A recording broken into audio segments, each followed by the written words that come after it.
me because I'm always fascinated by photographers that are capable of doing essentially not just more than one thing, but to do so many different things to such a high standard. And you seem to be someone that I can't even really place what I would imagine your favorite style of work is, or your favorite genre, because you do so many things differently. But before we get to any of my incredulity at what you do with your camera, we have to work out why it is you picked one up in the first place. So why is it that you find yourself in the position now of being a photographer? Oh, well, I first started out in high school, actually. So I was probably around 16. I had a fantastic teacher in an art program who taught us all the old fashioned, I age myself by talking about that, but taught us all the old fashioned, we did darkroom, we developed our own film, we did color darkroom work. We did all of it and thought it was really amazing. And I actually continued to pursue photography a bit through college, but it was right during the cusp of film and digital changing. And so when I was in art school, pursuing photography was sort of a place of choice. You had to either consider yourself a classicalist of some ways or a purist, and do everything really film, or invest in this new technology that number one was expensive, but also had a lot of trappings. It was almost like moving from oil painting to acrylic. You have to sort of acknowledge the difference in the medium when you paint with acrylic versus painting with oil painting, right? Oil painting is referencing the entire history of art, and acrylic has this modern feel to it. And it was that way for me while I was in art school, like this choice that had to be made. So I really walked away from it a bit when I was studying art, and came back to it. The short end of that story is I came back to it when I was working at a modeling agency.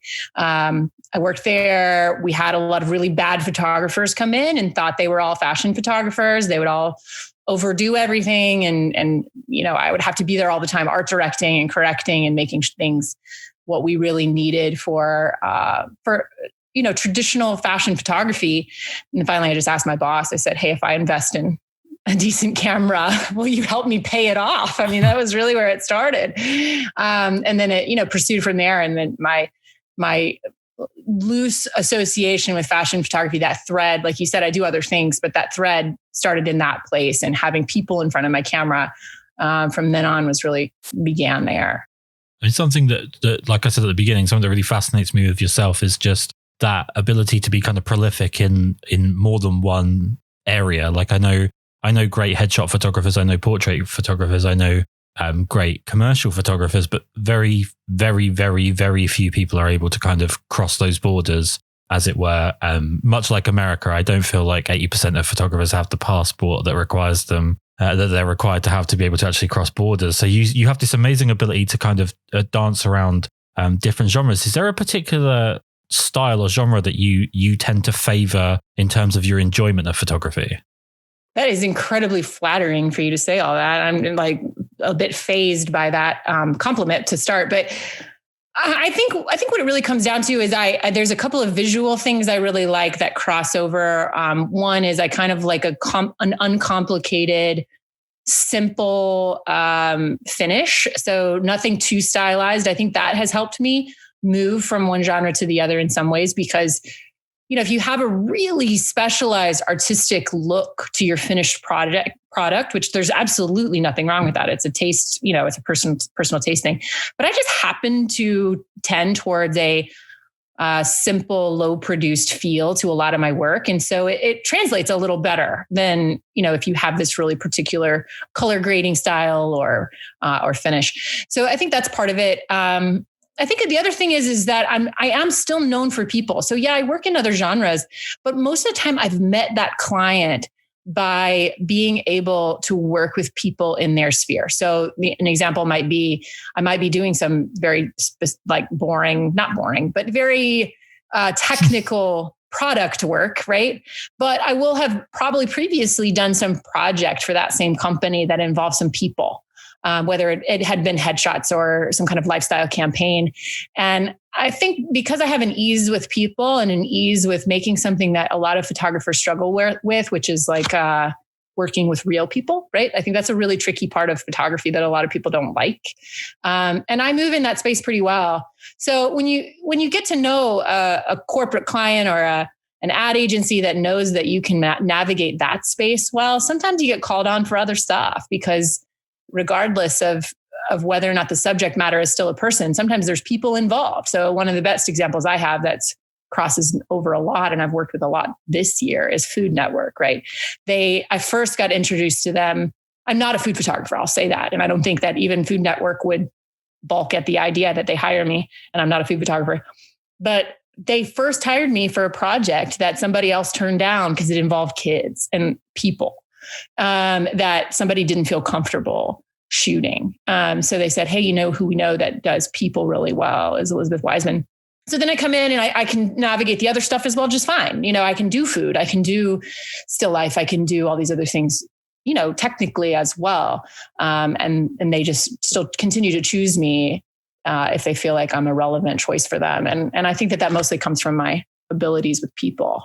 I mean, I'm gonna jump straight on something you brought up there, which is something that I, honestly, as I work as a wedding photographer for the most part, and a portrait photographer in with that, because I think they kind of go hand in hand. But working with kids is something that I see so many people are so terrified of. So many people are so almost to the point of being disgusted with, because of like how hard it is and how you have to basically be a decent human being because kids will see through you quite a bit. I mean, you are obviously good at working with kids, but do you actually enjoy working with them? And for those brave enough to give it a go, do you have any tips for people that are looking to do work that it does involve kids?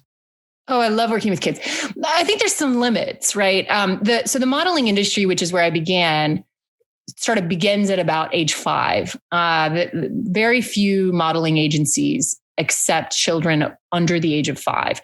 And I think my comfort level drops off at that age as well, because then you really get to a point where you're having to coax a lot and it's not collaborative. I mean, even at 5 years old, 6 years old, if you can get the kid having fun, you guys can all have fun. Below that, it's really, really tricky and you're really chasing them around a lot. I'm not opposed to the idea. I love kids of all ages, but I think that's something that people don't know and perhaps should give themselves a little bit of grace for. Like, as long as you're not working with babies, kids can really be collaborative. I do usually have a few places that I start when I'm working with kids. Number one, I think, is a super basic one, but people forget it, which is introduce yourself and get to know them and ask them what they like and be there, be present. I think a lot of photographers are leaning heavily on the handlers of the kids when they're on set with them, especially commercially, right? If you're on a set with other actors that are adults and then you happen to have this extra kid, they don't talk to them much. And I'll be the first one, over there getting their names and making sure that they feel like I know who they are and that they have a heads up on what I'm going to say and what my camera is going to do. So I think that's important. Communicating with them, giving them a sense of equality, like that somebody really cares that they're there. And then the other thing that I have is a couple of really silly tricks. They're as basic as saying, I ask if I need a kid to smile, I ask them what their favorite food is. It's so dumb, but it's really, you would be shocked how much a child lights up when they have to think about macaroni and cheese or pizza or whatever. I mean, that's such an American, I guess, ism to say that that's what all kids eat, but they do. They eat that here.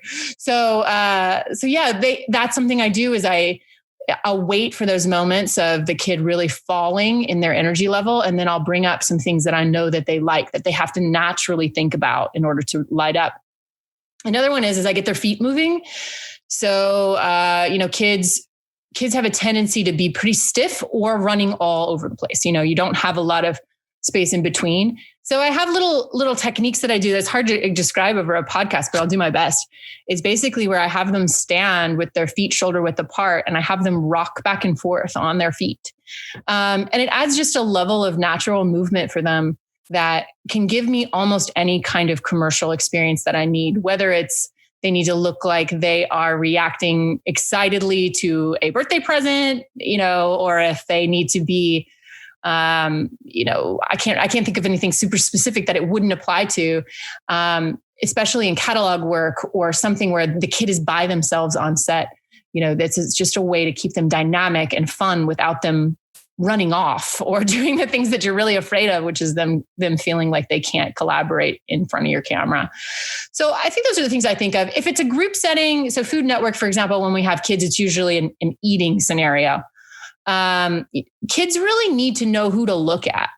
And I think that's something photographers forget because they think that everyone knows. They're used to working with professional actors, professional models. Professional models and actors kind of get that. They get eye lines, they get action. Kids kind of don't. They get really lost in all the stuff that's going on. They look directly into the camera when they're not supposed to.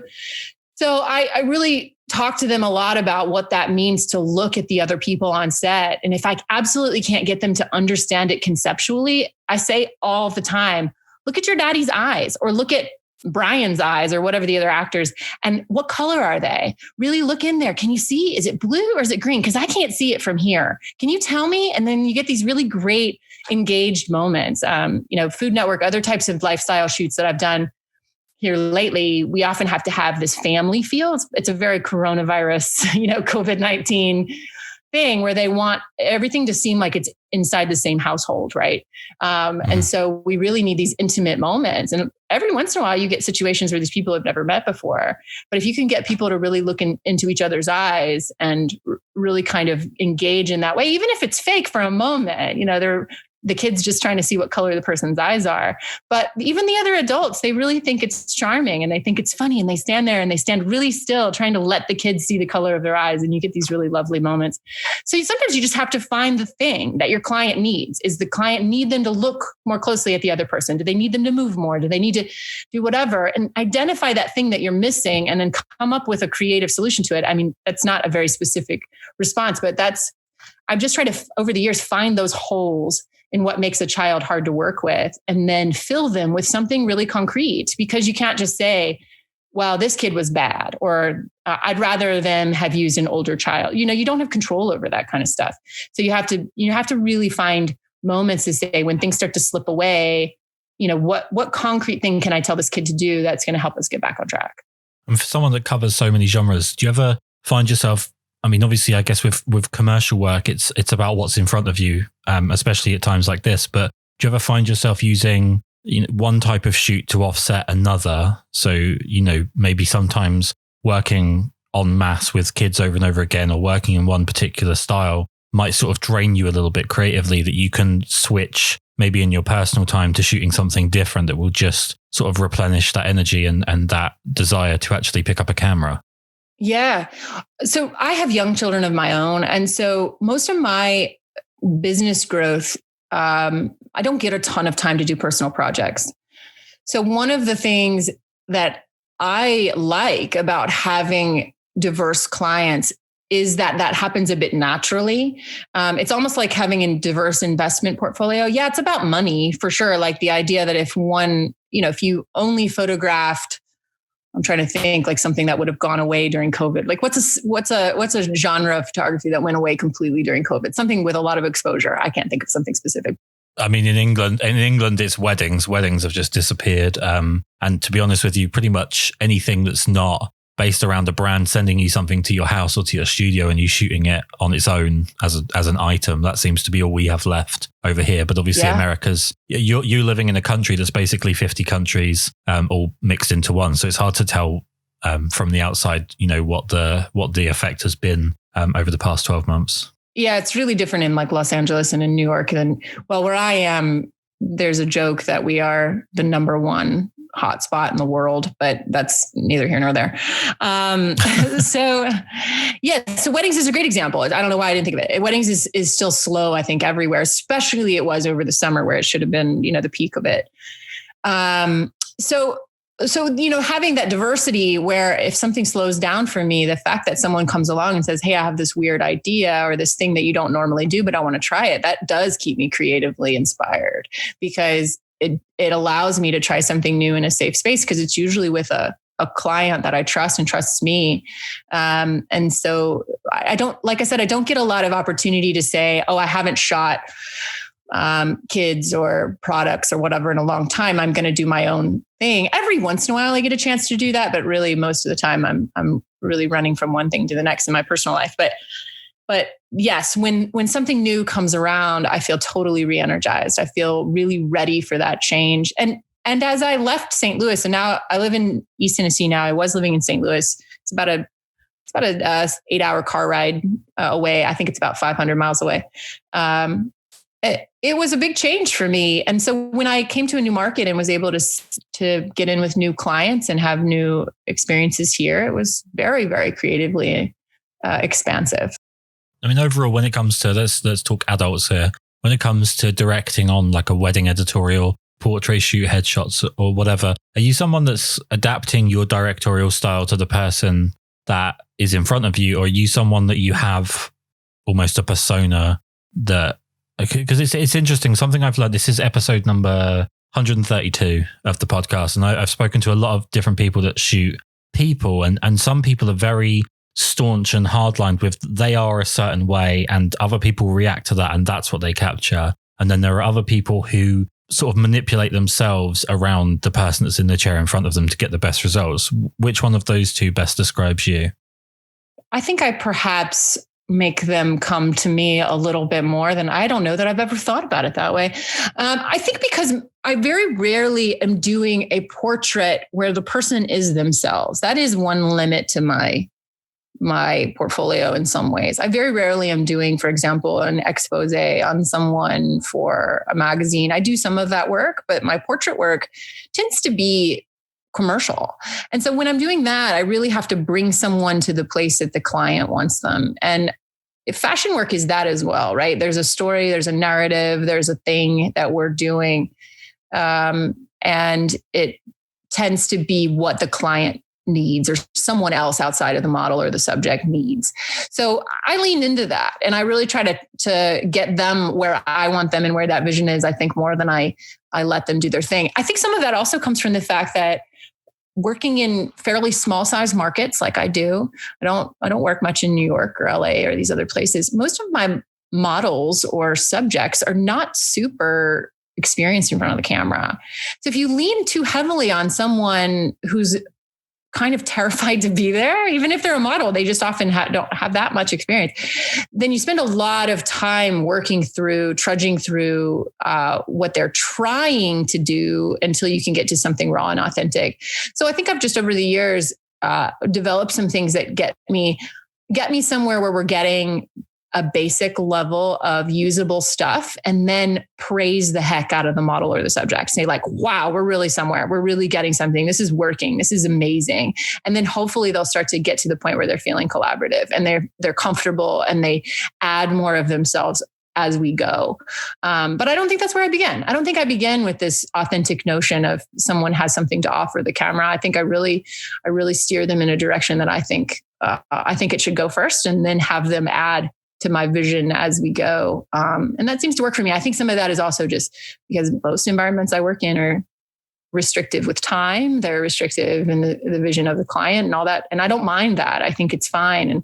And I think it can be kind of fun for everybody to get there together and start with an idea instead of that amorphous notion of there's something real we have to get. I'm painfully English, so I do have to ask at least one frighteningly pessimistic question. Sure. What's your least enjoyable part of photography? What's the part of your day-to-day life as a photographer that brings you the least joy? That's an easy one for me. Data management. I really dislike it. Once I have taken the images, I want to just throw my camera at the floor and be done for the day and like mic drop, you know? I find that part to be really tedious. I don't mind the actual culling of the images, going through the images and narrowing them down because that feels still creative, but really, truly the saving, the backing up, the archiving, the metadata, all that stuff feels really, really difficult for me. And it feels like I'm wanting to have been done long before that process even begins. And I suffer a little bit with that because if someone needs something from a long time ago, I often don't have great resources to keep people organized in that way. I've gotten better over the years, but it really took some self-reflection and some loss of some images and some, backups that went missing. I mean, it's never happened on a large scale by any means, but there'll just be times where I go, I did that deliverable of my 5 favorite shots from that project, and I have no organization of all the 1,000 leftover ones. There's nothing. There's no way that any of those are ever going to see the light of day ever again. And I used to be even worse. It used to be I'd agonizingly stare over a whole gallery, pull out a handful of shots to retouch that I was just totally in love with, and then throw them away and be like, oh, that was fun. And then have to start over with my retouching process. I had no workflow. So it's something I've really had to teach myself over the years, just as a baseline for as a professional, but it does not come naturally to me. And whenever I have digital techs, I don't know what you call them. You guys call your data management assistants digital techs or DITs. They get super annoyed with me because they'll ask me all kinds of questions about how I want them to manage the work that we're doing. I'm like, whatever. Give them the raws. Throw all the raws on a hard drive and hand it to the client. And people are just freaking out. Like, oh no, don't do that. I'm like, my work's done. I've taken the photos. That's what I'm here for. And they're beautiful. And they're perfect as is. Let it go. So that's really tricky, but I'm getting better. Well, where I find myself on the food chain, my data manager is called Kris. So it's just basically me. But I guess that's one of the frightening parts of moving up the ladder is you have to start coming up with names for people for all these different jobs. Let me try and stay positive because you have one of those wonderful positive American accents. And I always feel so guilty whenever I throw out negative questions. Sure. Kind of really interested in this one. And a lot of people sort of sidestep this as a question. And it's kind of a weird one that people, I guess I'm just learning that certain things that I think are totally regular, other people don't. But what are the attributes to you of your ideal, say, portrait or fashion subject? Oh, portrait or fashion subject. Gosh, my career has been so context oriented that just throws me off a bit. Because, like we were talking about before, I pull someone into the narrative. So it almost doesn't matter to me too much. I think to me, culture is so important. I think that comes from the idea that the relationship and my, quote unquote, being good at working with people is all about relationships. It's all about how I feel with the person or making the other person feel good. So I think my ideal person is just easy to work with. It's someone who's worked well with me getting to the point of coming into the studio. I mean, sometimes I don't meet a model before the moment I'm taking their picture, but other times I'm talking directly with models and collaborating there. So someone who's communicative and laid back and kind and creative. Really, once you get on set, somebody who's fearless is priceless. Somebody who can say, I can start with all those tricks that I just talked about, the ones for kids translate to adults too. I might say, hey, I need you to move more. Let me have you kick your feet these certain ways so that we can get a few more choices and then we'll see what's working. Someone who doesn't hesitate at that or doesn't nervously laugh when I have them do something that puts them slightly off balance in order to get a more interesting angle.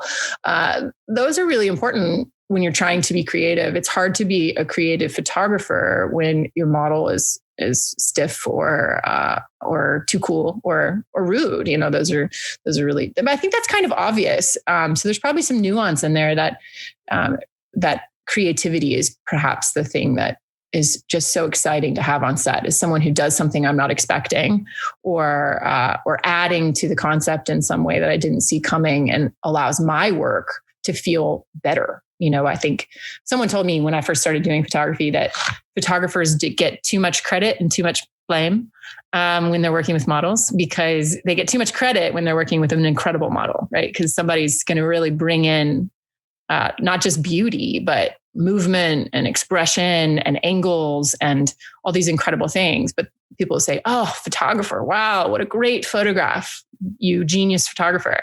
But they also get too much blame. If you didn't have a hand in hiring a model, you'd have all these incredible ideas. But if that person is too scared or too, I don't know, too uncreative, too stiff to give you the things that you need, there's almost nothing you can do.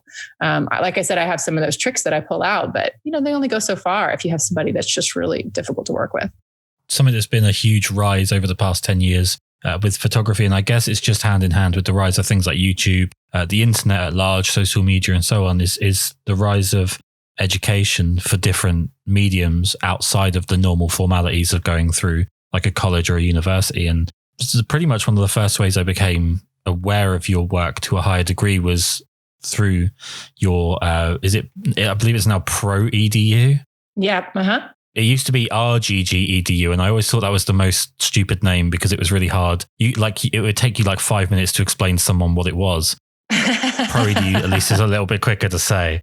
With regards to education, what's the urge for you to teach other people how to do what you do? Because obviously cameras are fairly common now, and everyone's a photographer if they've got an Instagram following. So is there no concern on your part that you might be opening up the door for people to come in and maybe steal a little bit of your piece of the market?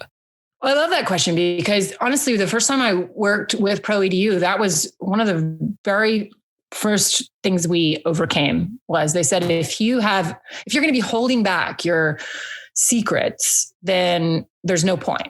If you're going to be feeling like there's industry things that you're not going to want to tell people because you have to keep them too close in order to let the competition suffer, then we're not a good fit. And I have never felt that way. I think it came from the fact that when I started, I was in a modeling agency, right? And when I first started doing fashion photography, and actually to this day, I work very closely with modeling agencies doing model portfolios.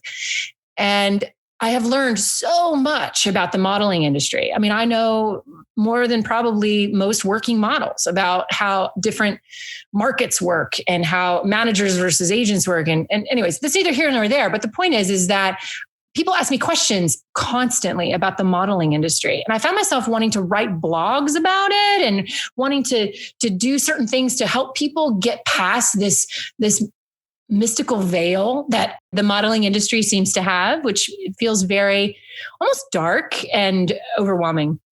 And then the thing that I made the Pro EDU tutorial about, which is model testing, had a little bit of that as part of it. It felt secretive. It felt like this little part of the fashion photography industry nobody talks about, because sometimes it doesn't involve a money exchange. It's something that people do on their own time. Even the top photographers do it, but people don't want to talk about it. They also don't want to talk about how with models, when you're working with them, it can be tricky to get them to know your worth and your value when you're a photographer.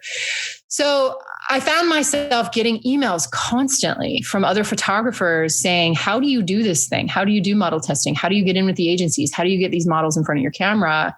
And specifically, for anyone who doesn't know me, working in small markets, right? So I'm not in New York, I'm not in LA, but I have decent models in front of my camera, which is trickier than you'd think, right? And so people would say, hey, how do I get better models in front of my camera? And how do I get them to not waste my time? How do I get them to show up? How do I get them to pay me? And after a while, I realized that I was sharing that information for free anyway, and it wasn't affecting my work. I always feel like if you're willing to share the information that you have, you're going to naturally be a step ahead of, you're going to want to be changing and being more creative with the next step in your career anyway. So it didn't really feel like I was creating competitors.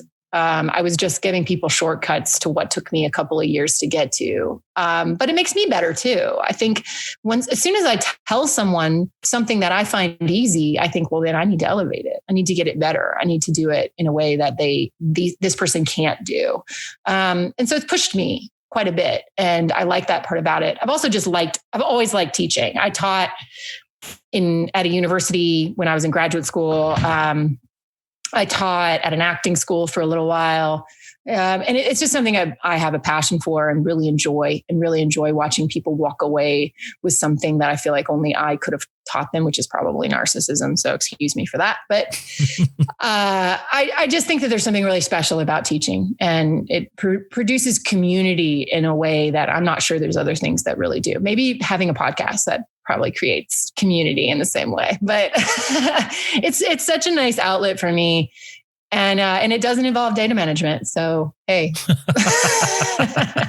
Well, I mean, to your point, I think it was episode like 99. I had one of probably the most influential photographers to me in my entire history with a camera, which is Ryan Brenizer, who's massively influential in the sense that he coined this Brenizer method that's very, very popular at the moment. And he's photographed people like Obama and so on. And he said in an interview about him teaching how to do his method, they said to me, "You're not worried that, people learning your method are going to be able to take your job?" And he said, well, if you're relying on holding one thing back to keep you in the business, you're going to be out of the business the second someone figures it out without you knowing. And the one thing that's for sure in this day and age is whatever you try and keep secret, someone's going to figure out. So you're better off, just like you say, being one step ahead and not relying on like the crutch of hiding something from everyone else. and just kind of embracing making yourself a better version. Let me add to that.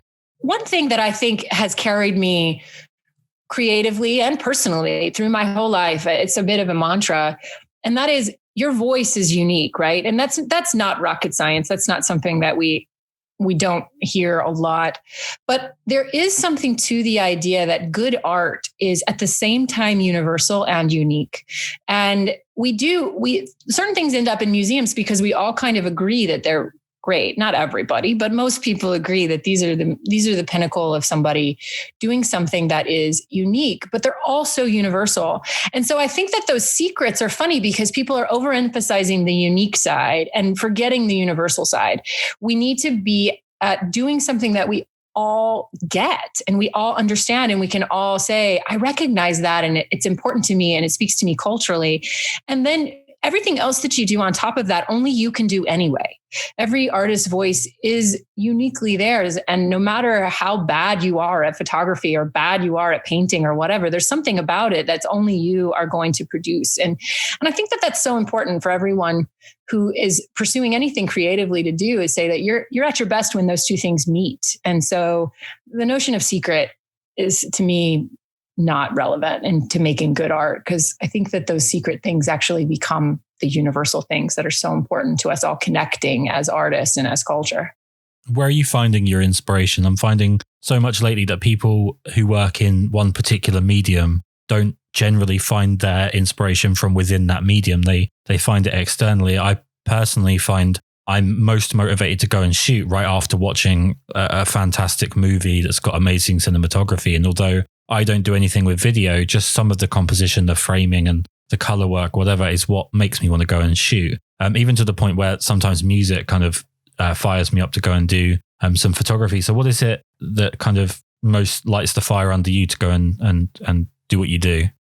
Oh, that's such an interesting idea. What popped immediately into my head is I have been looking a lot at architecture and interiors lately. And I think it's because, I'm doing some work on my house. So that's the real practical reason for that. But it also is because it is something I had not been very good at over the years, was making a room look really beautiful or deciding whether or not architecture was beautiful architecture or generic architecture. And whenever I would read an article about a famous architect and why their piece was so, I don't know, historical or changed culture in some way, it would be a little bit baffling to me. So I feel like it stretched me a lot when I started really digging in and thinking about, like, why, when we enter a space, do we engage more when things are beautiful to us, and how do we tie things together, and how do we look at them in a way that that feels restful but at the same time interesting. And I collect a lot of art in my own home, just from friends and people I find, nothing fancy, but that idea of space and composition and movement has really been on my mind. And I do think that it inspires me to make creative things. And I found a newfound urge to mesh those ideas together. Like, what's my personal taste? I'd never really thought about it. And you could say it as simple as, like, when you go to decorate your bedroom, what's your personal taste? But really, it was just never important to me. And all of a sudden I'm thinking, these are things I want to think about more, which is, what do I surround myself with? And when I go to work and lifestyle clients, I'm thinking about those things more, and I'm wanting to merge those visions more, which is the colors that I'm attracted to and the textures that I'm attracted to, and how to put all those things together. Something I try to never do with this is to blindside people. I mostly have the podcast here as the framework is just, I want to promote work that I like, so I can selfishly force other people to like things that I like, therefore there'll be more of it. And I'm basically just cultivating a world that caters entirely to my preferences. The original algorithm.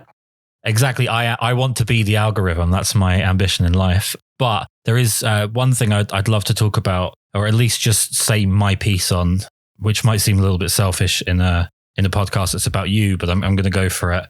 So I started photography back in 2013, January 2013. I got married in November 2012, and we were engaged for 2 years, had a very long engagement. It was a 2-year engagement, but it felt like 2020, basically. We had so many things come up, one of which was my mother-in-law getting quite ill. And something that I really regret about the sort of circumstance at which I found photography after it would have been useful for this particular scenario is that I don't have some images that I really wish I'd have taken of her before she passed. And it's mirrored directly in every single sense. It was breast cancer to some absolutely stunning photographs that you've taken of your mum. And it's something that I just think is such a wonderful use of the medium. And especially at a time when people use photography to either show off a world that they don't really live in, to make themselves look like they're living a better life than they really are, or it's just used as a device to generate likes and validation from other people. The images that you took of your mum, and I'm hoping that through 2020 things progressively can be as good as possible for the horrible things that have been imposed on her by the universe. I just wanted to say that, you know, the fact that you used the medium to do what you did means a lot outside of where you probably think it would have meant. And to someone like me that definitely has seen some of what you're going through, I think you did a fantastic job. And I think it's just some of the most beautiful photography I've ever seen. Wow, thank you. What I think was so hard about doing that, and I can see why you wouldn't have done it, is because you don't want to tokenize someone in a moment where they're vulnerable. And so it was a bit of a lucky moment to be able to take those photos of my mom, because she was in a positive.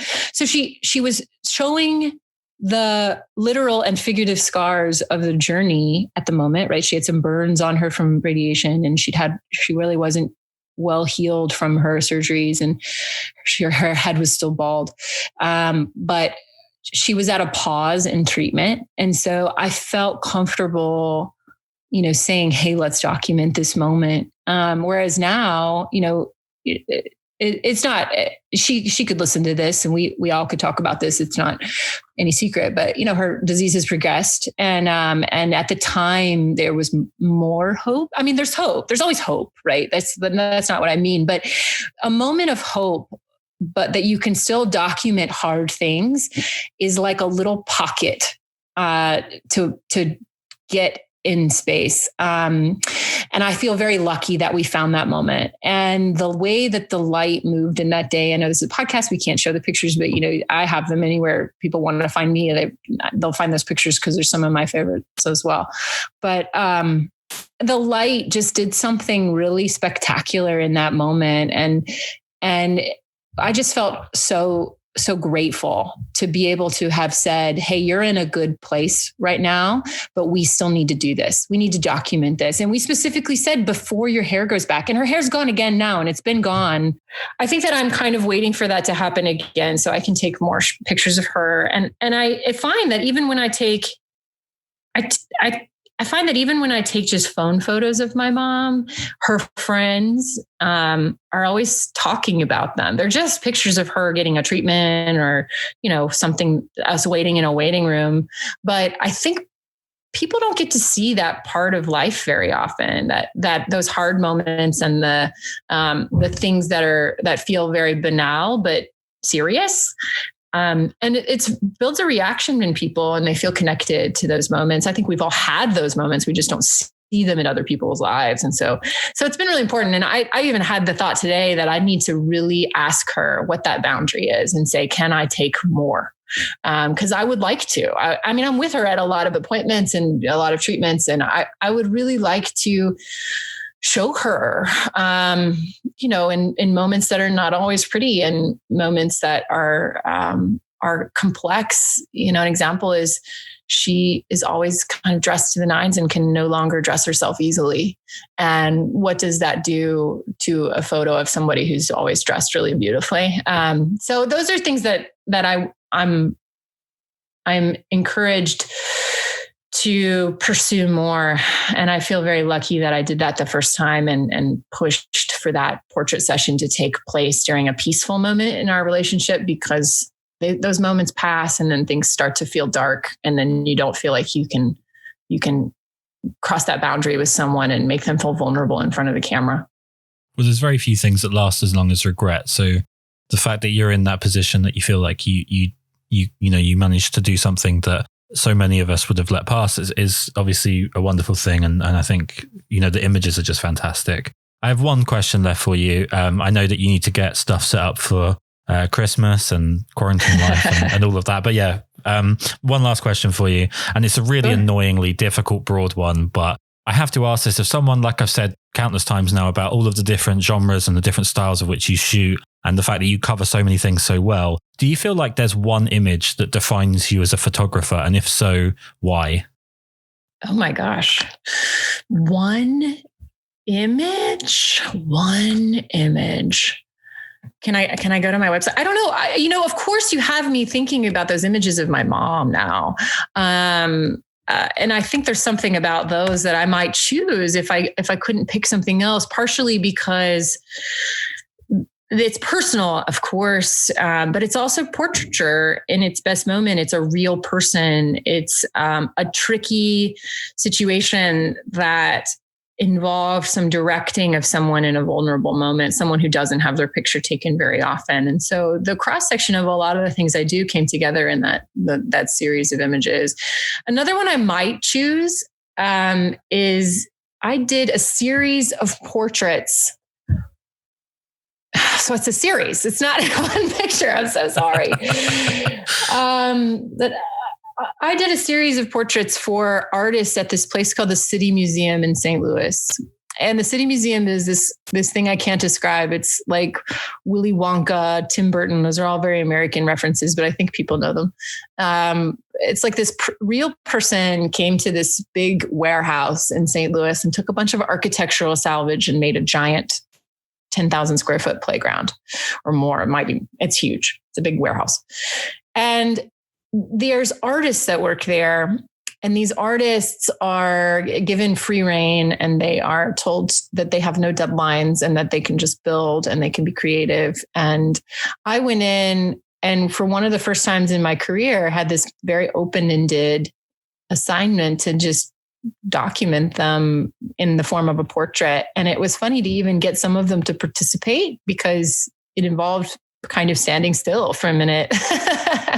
And some people opted out, but there's a couple of portraits in there of some of the older artists that work there in this moment where they kept saying to me like, oh, but I'm dirty, or, oh, I'm wearing my welding gear. Oh, I'm standing in this dust. And I'd say, yeah, that's what we want to see. And I think that's something people don't realize about photography is that we as photographers often value those moments to peek behind the scenes and bring our camera with us more than we do the moments where we have an art director over our shoulder curating every piece of reality that we document. And so maybe this one photo of this welder leaned up against this, I don't even know what it is. It's a giant piece of metal.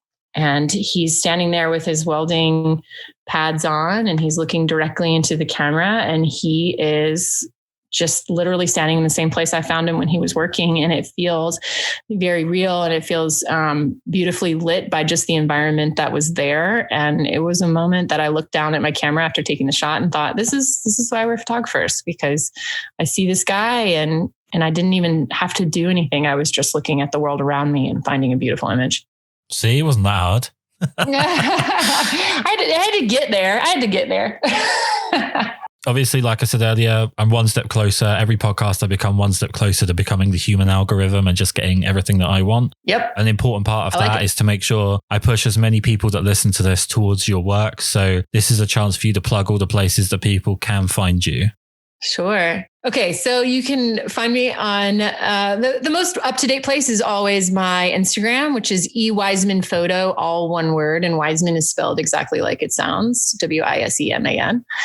I also have a YouTube because I have just started it over the pandemic. You'll have to probably search for me. So Elizabeth Wiseman Photography on YouTube will find me. You can give me a follow there. And I have clips of my Pro EDU tutorials. I have a whole chapter of the Pro EDU tutorial on there. And I have lots of little interviews and things like that are kind of fun pieces there. And then I have a website, of course, which is wisemanphoto.com, which is a broader sense of my portfolio. That one is probably most interesting to look at for professional photographers because it's really pointed more towards art directors and people who are going to hire me at a commercial level. So you don't see quite as much of my fashion work and you see a broader range of the types of things I do and monetize there. So, yeah. You've been an absolutely wonderful guest. Thank you so much for coming on. Thank you for having me.